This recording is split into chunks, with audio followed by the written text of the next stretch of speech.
جب قائد اعظم بیمار تھے، ٹی بی 3rd stage کو پہنچی ہوئی تھی، بستر مرگ پر تھے، ہمارے ہوتے تھے میو ہاسپٹل میں ٹی بی کے جو پروفیسر تھے ٹیوبرکلوز ڈیزیز کے، ریاض علی شاہ، ان کی ڈائری میں انہوں نے ایک واقعہ لکھا ہے قائد اعظم کے بارے میں، وہ ذرا آپ سن لیجیے۔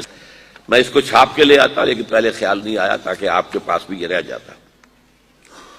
وہ لکھتے ہیں، میرے لیے یہ بات حیرت کا باعث تھی کہ لاہور سے زیارت تک کا سفر طے کر کے میں شدید بیماری میں مبتلا قائد اعظم کے کمرے میں داخل ہوا تو اس کے باوجود کہ وہ بانی پاکستان انتہائی کمزور ہو چکے تھے اور ان کا جسم کمبل میں لپٹا ہوا تھا، انہوں نے اپنا ہاتھ باہر نکالتے ہوئے مجھ سے نہایت گرم جوشی سے مصافحہ کیا اور پوچھا، آپ کو راستے میں کوئی تکلیف تو نہیں ہوئی؟ مرض الموت میں مبتلا اس عظیم انسان کے اخلاق، تواضع اور انکساری کی یہ اچھوتی مثال تھی۔ حالانکہ مجھ سے ہاتھ ملانے اور مزاج پرسی کرنے ہی سے وہ ہانپنے لگے تھے اور بعد میں کئی منٹ تک انہیں آنکھیں بند کیے لیٹے رہنا پڑا تھا۔ ایک بار ہم خوف زدہ تھے کہ خون اور تھوک وغیرہ کی تحقیق کے جو نتائج سامنے آئے ہیں انہیں قائد اعظم کا کیسے پہنچائیں۔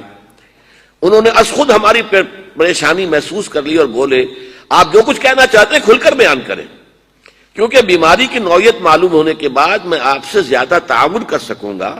گھبرائیں نہیں، میں موت سے نہیں ڈرتا کیونکہ موت کو بہرحال آنا ہے، البتہ اگر آپ کے پیشے کے اصول راستے میں حائل ہے تو میں آپ کو مجبور نہیں کروں گا۔ بر صغیر کے مسلمانوں کے ایک آزاد وطن سے روشناس کرانے والے قائد اعظم کا خدا پر ایمان اور اصولوں پر یقین ہمارے لیے خوشگوار حیرت کا باعث تھا۔ قائد اعظم بظاہر ان معنوں میں مذہبی رہنما نہ تھے جن معنوں میں ہم عام طور پر مذہبی رہنما کا لفظ استعمال کرتے ہیں، لیکن مذہب پر ان کا یقین کامل تھا۔ ایک بار دوا کے اثرات دیکھنے کے لیے ہم ان کے پاس بیٹھے، میں نے دیکھا کہ وہ کچھ کہنا چاہتے ہیں لیکن ہم نے بات چیت سے منع کر رکھا تھا، اس لیے الفاظ لبوں پر آ کر رک جاتے۔ اس ذاتی کشمکش سے نجات دلانے کے لیے ہم نے خود انہیں دعوت دی تو وہ بولے۔ اب یہ الفاظ ہے جس کے لیے میں نے یہ سارا پس منظر آپ کو سنایا۔ تم جانتے ہو جب مجھے یہ احساس ہوتا ہے کہ پاکستان بن چکا ہے تو میری روح کو کس قدر اطمینان ہوتا ہے۔ یہ مشکل کام تھا اور میں اکیلا اسے کبھی نہ کر سکتا تھا۔ میرا ایمان ہے کہ یہ رسول خدا کا روحانی فیض ہے کہ پاکستان وجود میں آیا صلی اللہ علیہ وسلم۔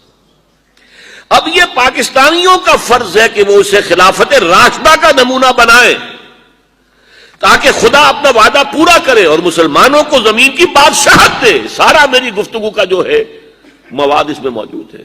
زمین پر بادشاہت مسلمانوں کو اللہ تعالیٰ عطا فرمائے اگر پاکستان میں خلافت راشدہ کا نظام قائم کر دیا جائے۔ پاکستان میں سب کچھ ہے، اس کی پہاڑیوں، ریگستانوں اور میدانوں میں نباتات بھی ہیں اور معدنیات بھی۔ انہیں تسخیر کرنا پاکستانی قوم کا فرض ہے۔ قوم نیک نیتی، دیانتداری، اچھے اعمال اور نظم و ضبط سے بنتی ہے اور اخلاقی برائیوں، منافقت، زر پرستی اور خود پسندی سے تباہ ہو جاتی ہے۔ یہ وہ ہے کہ جو ڈاکٹر ریاض علی شاہ کی ڈائری سے یہ اقتباس روزنامہ جنگ نے شائع کیا ہے 11 ستمبر 1988 کو۔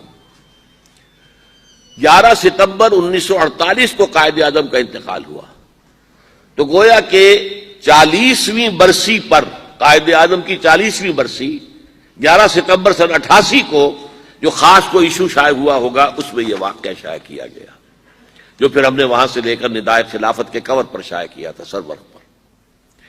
یہ تھا مقصد اس پاکستان کا۔ خلید بالقرآن